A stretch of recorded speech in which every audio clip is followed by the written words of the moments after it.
Okay, so this is tip number 9, and this is about to-do dates and on pages and discussions. Many of you may already know this, but if you want students to get a notification about content that you've created in your course, then you can actually create a page, and in the edit mode, you can, oh, I'm sorry, this is an assignment. Look at that, I made a mistake. Happens all the time. So I'm just gonna go into pages so I won't make a mistake again. And I'm gonna view all my pages. I'm gonna add a page. And let's say that this is my week 1 lecture. And there's really nothing for them to turn in, but I want to make sure that it appears on their to-do list. And so I'm going to embed the lecture here and tell them to watch it. And you can see right here in the edit mode, there's a little button that you can click, and you can add a student to-do date just by clicking on it. I'm going to put it all the way back here in August, so no one will get a notification yet. And you just save and publish it, and this adds a due date not only in the module where you put it, but also in their notification and on the syllabus. So you can go to pages and add it to your modules, and you'll see it'll come up there with the due date. Okay. The other thing that a lot of people aren't aware of is that you can actually have a due date for an ungraded discussion. So let me see if I can, here's collaboration in Canvas. I created this just as an open discussion, but I don't want to grade it, even though I want students to be able to collaborate on something and I want to be able to see them, and I want it to be whole class and not in groups. I can allow a threaded discussion. I'm not going to grade it, and I can add a student to due date here as well. So now I'm going to put a discussion prompt in there and have them do this, but I'm not going to grade it. I'm just going to leave it here with the to-do date. And again, it'll show up on that list in the syllabus, on their course calendar, and also in the module where it's added, and outside of the course when they log into Canvas on their dashboard, the to-do dates will show there too. Donna, can I ask a quick question? Absolutely.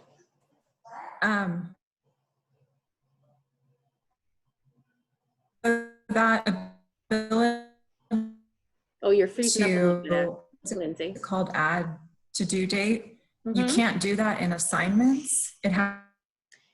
Interestingly enough, you kind of can. An assignment is going to show up as an assignment, but if you click the little box on an assignment that says ungraded, then it won't show up in the grade book, and it'll still show up on the due date. So do you see where we have it here? And I'm going to say, oh, no, maybe not.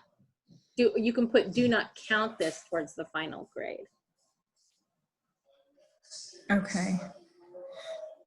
But if I want to do that, add, what's it called? Add to do list or whatever? Yeah. Has to be on pages or discussions. Yeah. Okay. I think I just haven't used pages as extensively as I should.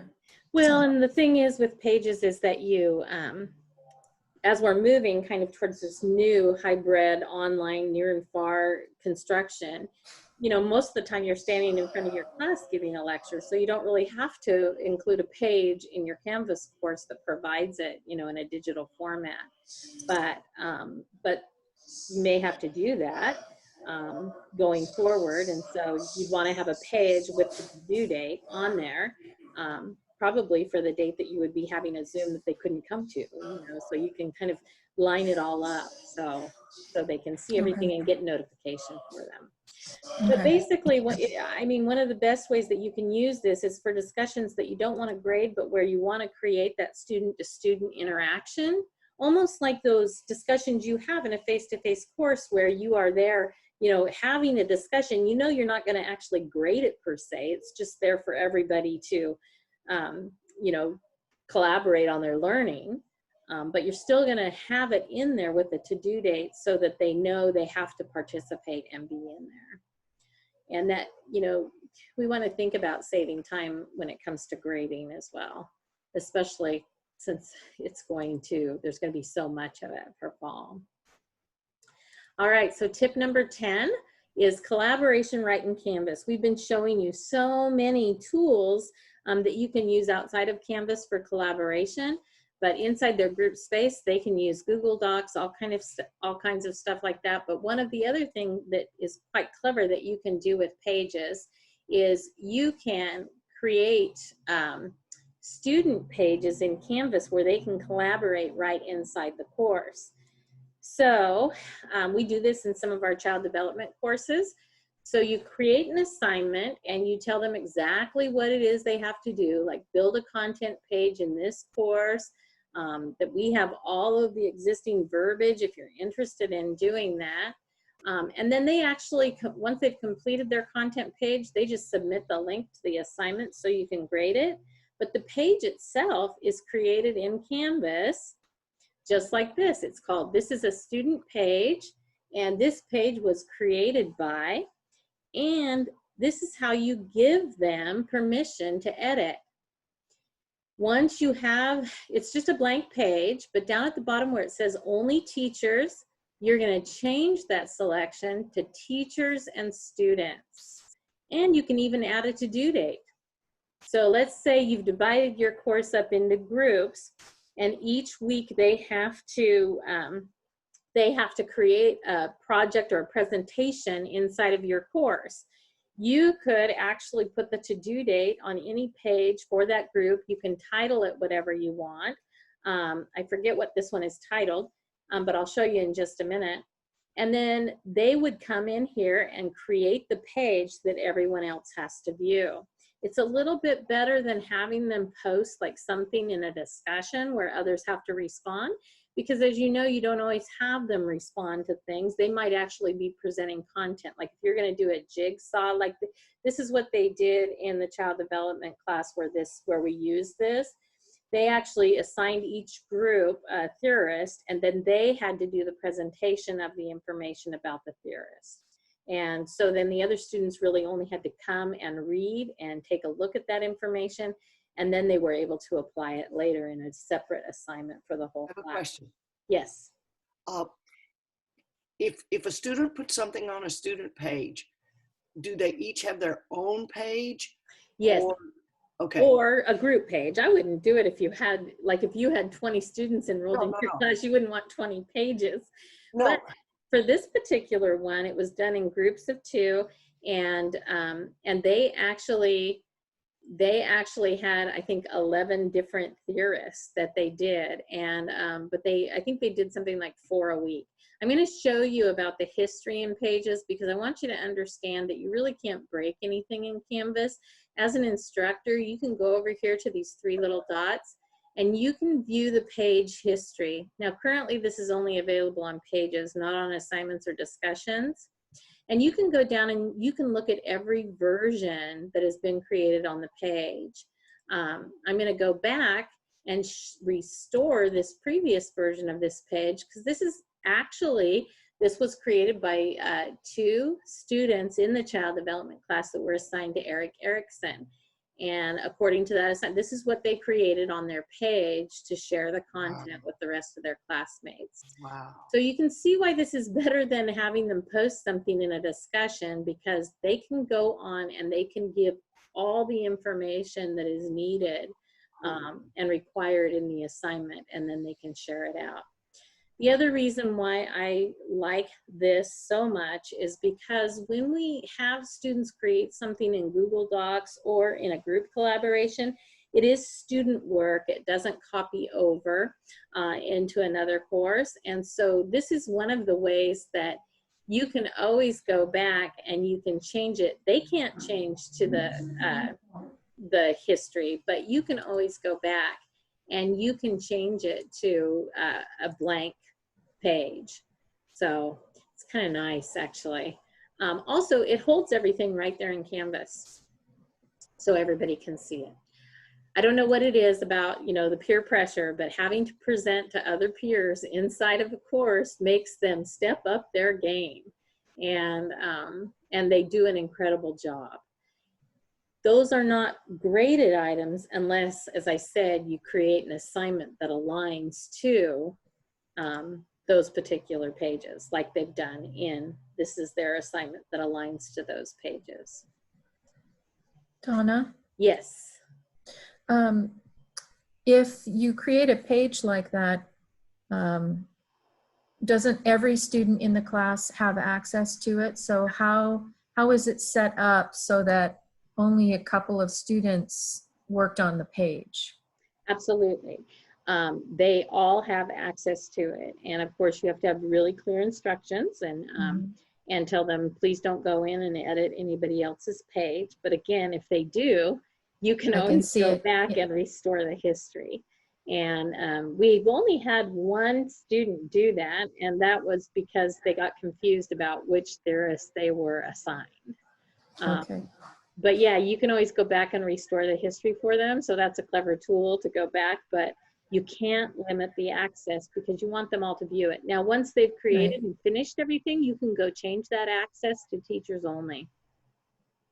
Okay. Right you now, could also put their names. This is a student page. Just put the student names and the theorist or whatever. At the title, at the top, yeah. And Okay. I mean, you can actually limit, if you use the collaboration tool right inside of Canvas, not inside the groups, but inside of Canvas, and you start a new Google Doc or any of the Google apps that are available and name it with the description, you can see, you can tap and add just the students that you want to be part of that collaboration. You don't have to set them up in groups. And this is a great way, let's say you have something that you want them to fill in or edit. You can actually put that here on this Google Doc and you can add them. Or perhaps you have, this will actually work out really well for the near and far. So let's say you're having students do things inside of the classroom where they're sitting and the others that are joining by Zoom, you want them to join in. You could start this collaboration and put them together with students in the class so that they could actually be making comments and making changes on whatever app that you put in there. I have a quick question. I haven't used collaborations, but I have used pages, and I do like the features that you're distinguishing between the discussion board, because once they post a discussion board, they can't go back and change that really. I can go in and edit it, but they can't. Well, I actually will show you how you can allow that in your courses. Okay. When we have a fully online course, we don't usually, our default setting is not to allow that, because what happens sometimes is they'll make a post and then they will go into the discussion and see that everybody else is talking about something different, and they might even be right, but they'll go in and change their information because they think they're headed down the wrong path. And of course, you know, those are those learning moments inside a live course when somebody comes up with a different idea and, you know, you can respond to them. But they do have a tendency, when it's so transparent and they can see everybody else's answers, they do have a tendency to want to kind of be like part of that crowd. And so they will edit those things.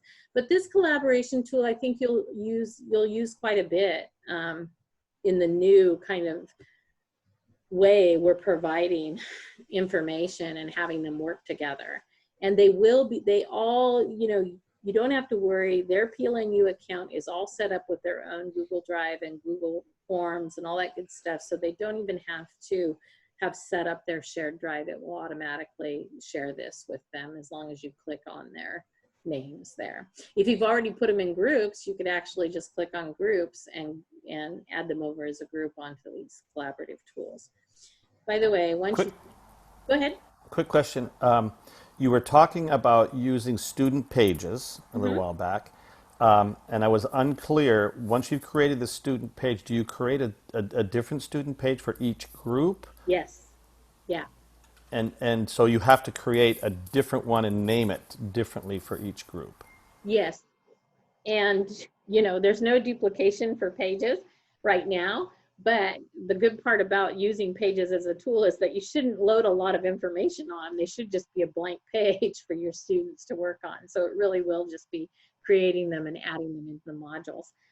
The other thing you can do, actually, if you don't want other students to have access to them, is, you know, you can actually create the page and you can not put it on the modules. You have to enable Pages on your left nav, but you don't have to put them on the navigation path. So you can just send the link to the students who are on that page. It's a little more complicated, but that's what we're here to help you with. So if you get to that point and that's what you want to do, you can just call our office and we can have an ID, show you how to do it the first time and set it up. And then you have to set it up individually in all the courses. Things like those settings don't copy over to another course. A little complicated, but we can help you with that. Thank you.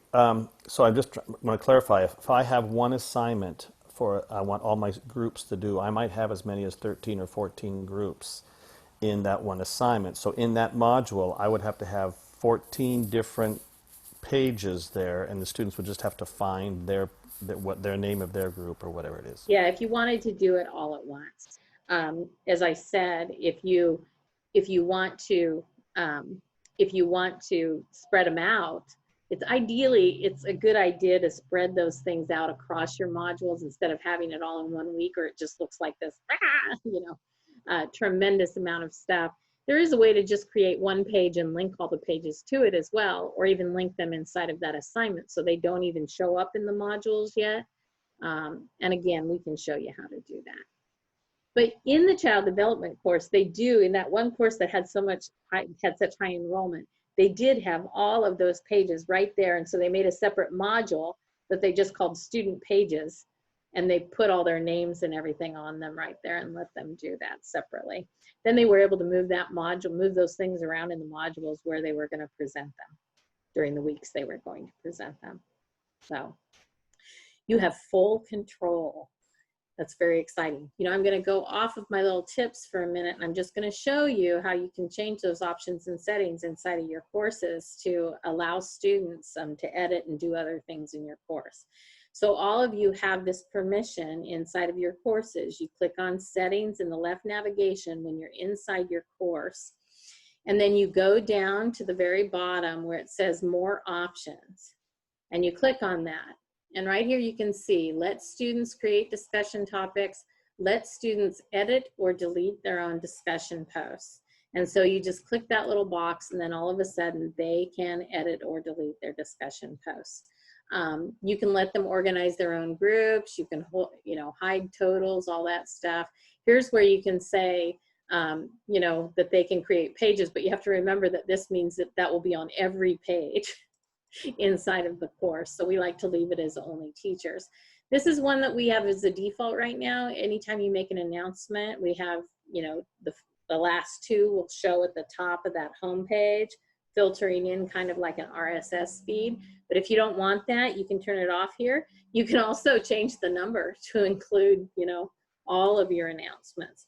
What we have found is that students don't always check their announcements, even though they're required to do so in a fully online course. You have to communicate to them that it's their responsibility to check those announcements, but they don't always do that. They don't click on the separate announcement button. And so we found if we add these at the top of the home page, their eye is drawn to them and they see them. So that's why we have that there. So you have access to all of these. Just click on more options and it'll come up. You don't have this one. Let students self-enroll by sharing with them a secret URL, because, students can't self-enroll in courses that they have to pay for. But you have all of the rest. Also, if you do want them to be able to create their own discussion topics, you just have to be aware that they populate in the same space as all your other discussions. So when all the other students click on discussions, they'll see all of these discussions that students have created. And they need to know that they're public. We have had this checked before by someone who wanted to have students be able to create their own discussion topics, and it worked out kind of well until students couldn't find the other discussion topics that were graded, and so they thought they had to create their own discussions for the ones that were graded and created by the professor, and it ended up to be, you know, just this whole mess. So if you do want to use that, it's an option for you, but you just have to make sure that you're that you provide them with like naming conventions to identify them as a student created discussion, and also, you know, just real clear instructions for them. But it is an option for you. This is also where you change the navigation in your course. So if you want to lock everything down, you just disable it by moving it down to the bottom. For instance, if you do want to use that collaboration tool, I think our default is that they're down here and disabled. I've enabled it, of course, for this tips and tricks course. But once you move that up, remember that this is what, it's a place where you have to save the changes. So you got to go down to that blue button and click save, okay? All right, does anybody have any questions about that? It's kind of fun. Donna, I don't have a question. Okay. I just want to share that I just finished an online class, and maybe some of the rest of you have as well, or you're teaching one right now, but just managing the number of discussion boards for grading is absolutely essential, because if you have them posting and replying, and you have them doing that per class, the grading can become absolutely overwhelming. So just a word to the wise. It is overwhelming, and having that interactive, I find having that interactive rubric saves me so much time.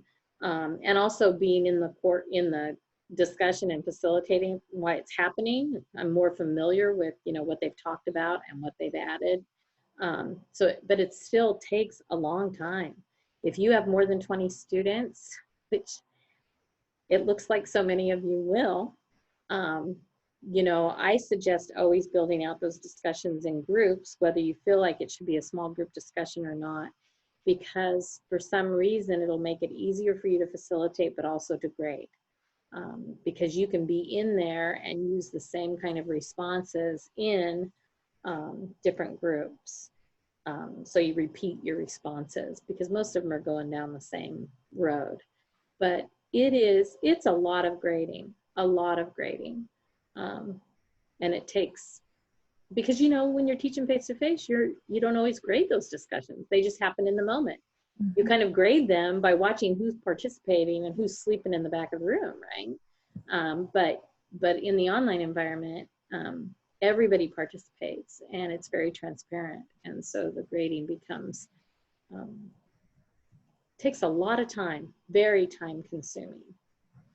And the other thing to think about is if you weight grades, and I don't presume to know how everyone does their grades, but if you're weighting grades and discussion is a big portion, I am finding more and more students don't do things if it's not graded.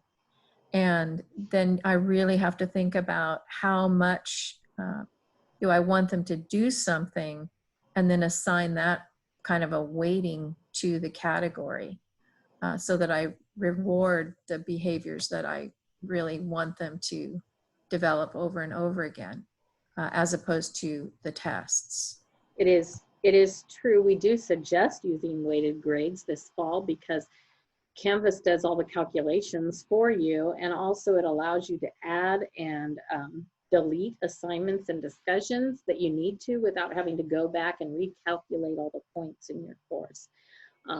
If you had to figure out your own weights and all that good stuff, you know, it would cause you more work. But because Canvas does do all those calculations for you, it makes it a little bit easier. But again, you know, if you get to the point where you're like, oh man, we have hit this learning outcome 5 times and there's 10 weeks left in course, I need to go back and remove those other assignments, you could just unpublish them in your course and they would not be included in the weighted grades, and you wouldn't have to recalculate your points. That really wasn't one of my tips, but it's a little aside. All right, so my next tip number 11, is the Ryan Library. Is there anybody here who that is currently using Films on Demand in the Ryan Library? It is such You're using it, Lindsay? Good. Well, it is really such a robust database for you to use. And one of the things I can show you here is that you can actually add it to the application for your settings. I'm going to show you that real quick.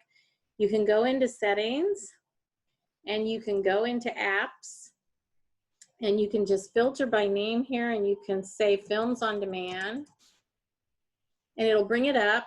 You click on it and you click on add app and oops, it's saying that it wants a consumer key and shared secret, which means it's not free. I think my single sign-on is not working here. This should work for you.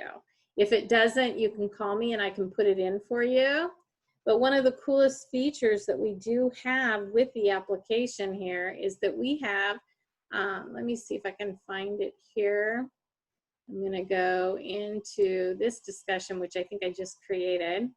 I'm going to click on edit. And because I have the films on demand already in here, integrated in here, you'll see it comes up on the rich text editor. And this is our account inside of the PLNU library. So when I click on it, it'll bring up the database for me to search. And I can just put in a keyword or phrase. So I'm going to put in education. And it will bring up all of the paid subscription films that we have in education. And you can go through here and you can look at the different ones that they have and I can preview it. But let's look at for business, the global education. I can also just click on it and I can pick the size that I want. And it will come right there inside of my discussion or anywhere else that I have the rich text editor. Now, if you don't have this in your course and you want it in there, you can just let us know and we'll put it in there for you. But the other way you can get to it is by clicking on the Ryan Library. And once you click on the Ryan Library, it'll open up it in a new tab. You know, this is available to all your students too, online, even if they're not on campus face-to-face. They can chat to any of our librarians there. They can use the reference desk. You click on all databases and then F for films on demand. Click on films on demand, or you can just search films on demand in that little search space too. But I like to show you how to get there right to this. And when you'll be and this is true for students, the very first time they log in, they have to use their PLNU username and password. But after that, after they've signed in a class, it'll be a single sign-on. They'll have access right there to the library. And they have access to all the online databases. They can also search to see what is there, you know, in hardcover.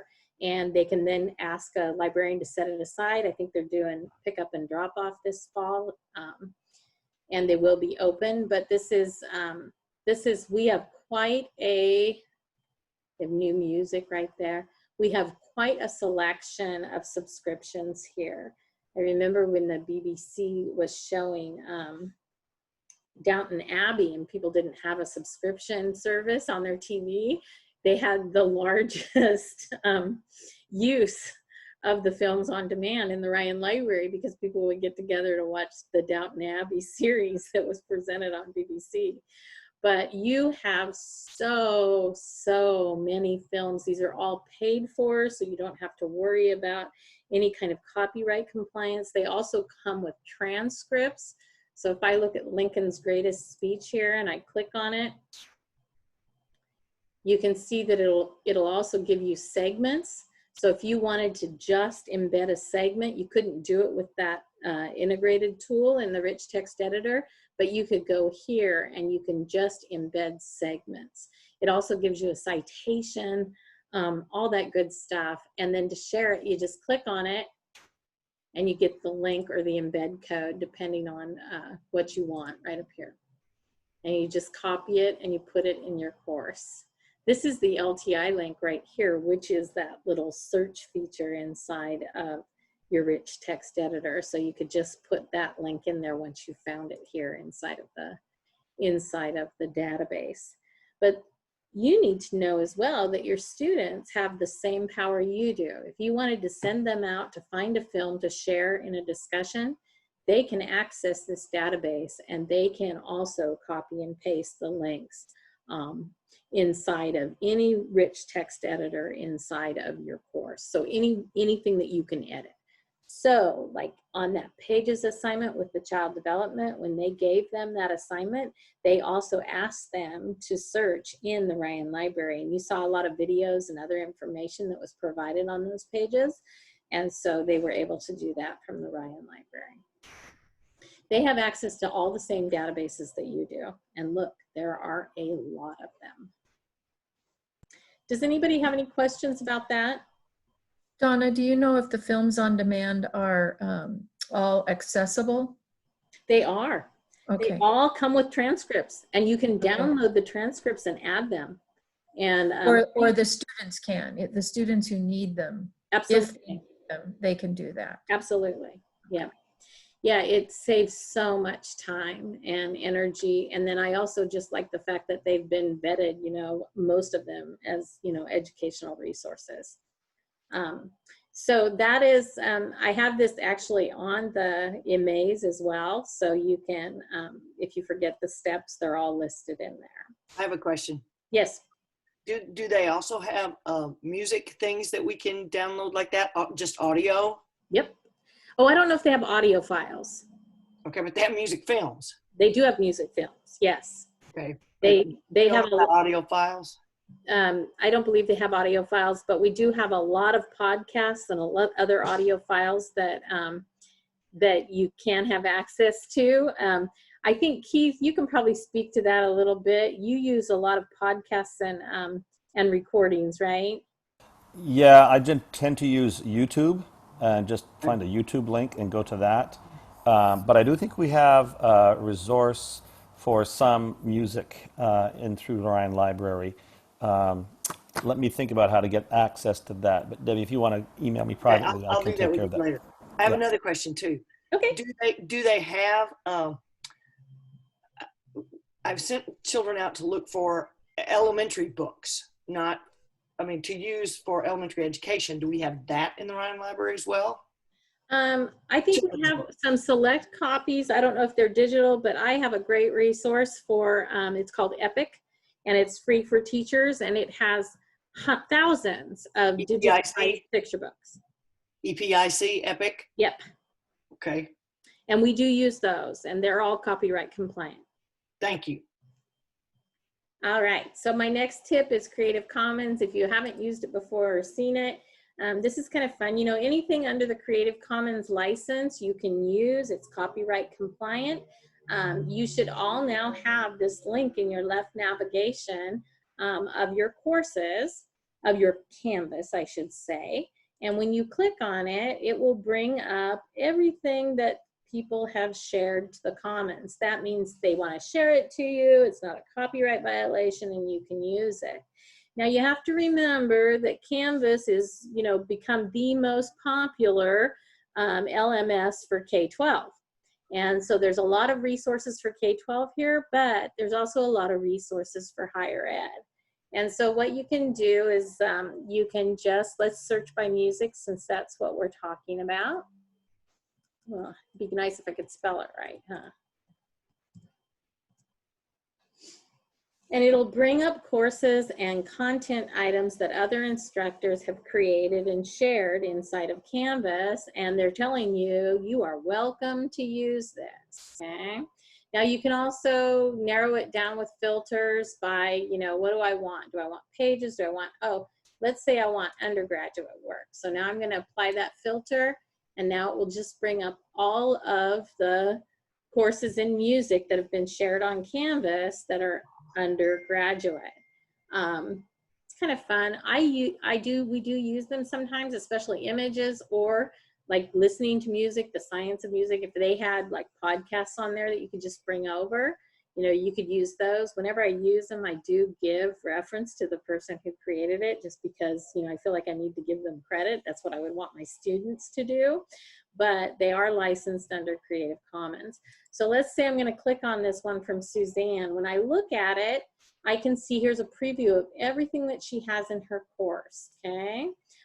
Here are the details about what she used it for. And a lot of people don't add version notes because these are kind of like instructor notes telling you what you need to do if you use the stuff that they've made. But let's look at the preview. So she has a couple things in here that maybe you want to use, like, oh, listening to music, a PDF.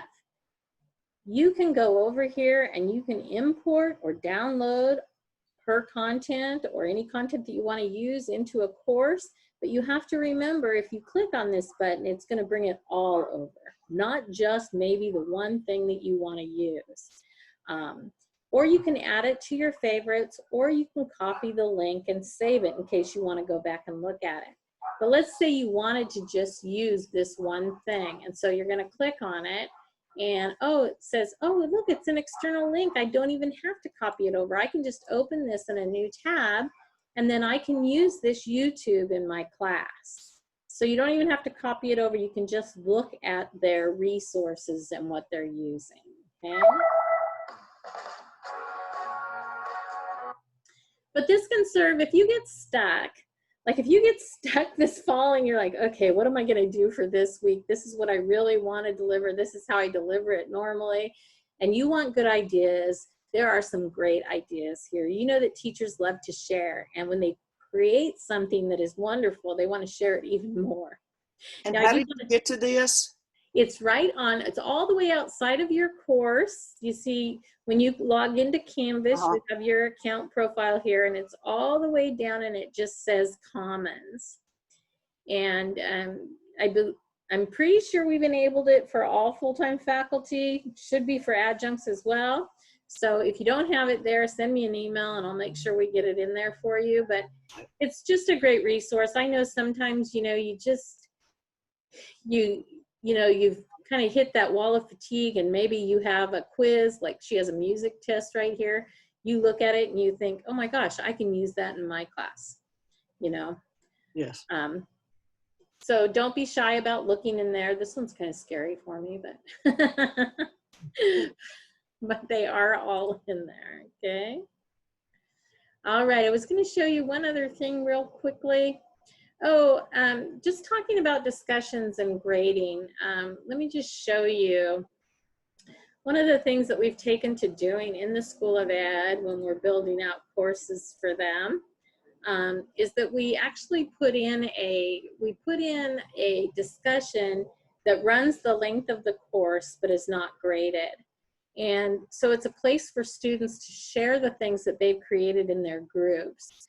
And you can see this one, I'm still working on this one actually, but this is just at the top of the modules, and then each time they want them to post something, we just add it in here, and they can follow up and they can respond. It's not graded. But what we found is that a lot of times when we have them working in groups, if we don't have them share out, they get a little disappointed, like, why did we do that? And so we provide a place for them to share that we don't have to grade, but you do have to monitor. And we don't even put a to-do date on it. It's just there at the top of the modules, and it runs throughout the course. I think in literature, Andrew Hogue did this for each one of the books that he had them read over the summer. And because he said the thing he missed the most was when they walked into class and just said, oh my gosh, I can't believe what happened in chapter 4. And so he just had these ongoing discussions in each one of his modules aligned to the books. And he got a lot of traffic in those. It was interesting though. He was teaching 2 sections, and he got a lot of traffic in one section and not quite as much in the second one. So you never know. There's no predictors actually. And he really did facilitate them like at the same level of interaction.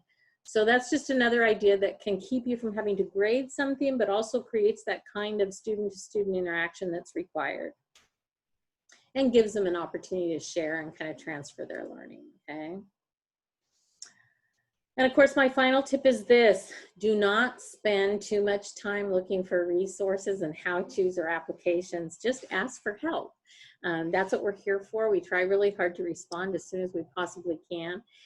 But we're the Office of Instructional Design, And I've linked our actual team contact information inside of the course as well. And we also have 2 temporary IDs that are pretty well versed in helping out and have caught on real quick, John McAteer and Brian Keene. And so they're also available to help. And you can always call me, you can always email me, and I will try to jump in and help you as quickly as I can. And then we have the Office of Instructional Technology with Katie Jacobson and her team. Don't build out your own rubrics. If you have them on paper, email them to her. She has a staff that can build them out for you. Don't build out your own quizzes. If you have them on paper and it's just going to become this laborious task for you, email them to her. Her techs can build them out for you. They're really good at it and really quick at it, and they put them, they digitize them inside of Canvas for you. She also offers one-on-one consultations in person on main campus, which is something our team doesn't do because we're all remote. And it appears we will continue to be remote in the fall. So if you're somebody that learns better face-to-face or sitting next to somebody that's going to show you how to do something, then you want to contact Katie Jacobson in the Office of Instructional Technology, and she'll be able to set up a one-on-one consultation with either herself or one of her techs that is working with her. All right. That's really it. We went over time just a little bit, but I do want to tell you that we didn't go over the first few tips because I have them already recorded for you, and I will add both those recordings in the class. And so if you want to, hold on just a minute.